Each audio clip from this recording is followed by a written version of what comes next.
Okay आज की video ना बहुत छोटी रखूंगा मैं on the topic that what to do when you are feeling stuck. बहुत सिंपल सी बात है, ऐसा हर किसी के साथ होता है। First of all there is nothing to worry about. A lot of people feel कि देखो ये बंदा ये कर रहा है, कोई एमबीए कर रहा है, कोई करियर में ग्रो कर रहा है, हम क्या कर रहे हैं। ऐसा लगता है लाइफ में कई बार कि हम कुछ नहीं कर रहे और we could have done better, हमारा पोटेंशियल ज़्यादा है। तो ऐसे में करना क्या चाहिए? First of all first of all you have to remember, life को ना एक गेम की तरह देखो। हर गेम में लेवल्स होते हैं, ठीक है? और हर लेवल दूसरे उससे पिछले वाले लेवल से थोड़ा ज़्यादा डिफिकल्ट होता है। But at the same time जो मोर डिफिकल्ट लेवल्स होते हैं, जब उसको तुम सॉल्व कर लेते हो, उसको फाइनली तुम जीत जाते हो, तो और बेटर लगता है। मन में जो अचीवमेंट की फीलिंग होती है वो हर लेवल पे आने के बाद और ज़्यादा होती है। तो लाइफ को इसी तरह से अगर तुम खेलते रहोगे तो it's going to be very exciting. तो इसी तरह से if you are feeling stuck somewhere, first of all you have to remember that it's not a bad thing, it's a very good thing. क्योंकि तुम्हें ये फीलिंग ही तभी आ रही है, it means you are about to outgrow your current level. It means तुम्हारा अभी लेवल है, तुम उससे आगे बढ़ने के लिए तैयार हो, तभी तुम्हें बोरिंग लग रहा है अभी वो लेवल। तो ऐसे में करना क्या है? कुछ अ lot of people they think कि बहुत बड़ा कर देते हैं, कुछ ये छोड़ के ये कर लेते हैं, ये छोड़ के ये कर लेते हैं।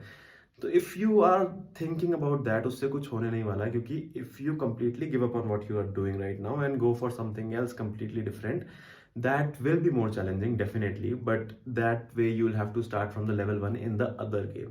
तो ऐसे में मेरे हिसाब से ये करना चाहिए। Okay, if you are completely sure कि तुम्हें अपना गेम चेंज करना है, let's say if you are doing a job या एमबीए करना है, या एमबीए के बाद कुछ और करना है, या फिर कुछ भी, if you are thinking of changing the game and you are sure about it, okay fine, but there is an another way as well.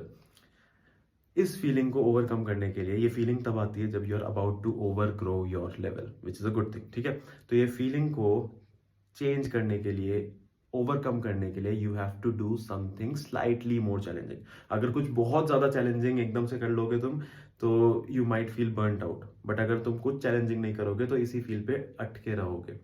What you have to do is ask for or find more slightly more challenging problems और उन problems को solve करो। It's not as difficult as it looks like. You just have to keep an open mind and find slightly difficult problems to solve. If you are a student, if you are in job, or if you are in any part of your life, you just have to find slightly more difficult problems to solve. अगर तुम student हो तो try to find better internships. If you are into a job, try to find better problems to solve, जिससे तुम्हारा भी फायदा होगा और कंपनी का भी फायदा होगा। So similarly, इस तरह से just by doing slightly more, you can hack your way into life to feel better, to not be stuck at the same place, ठीक है? And if you want to hear more from me, subscribe to this channel.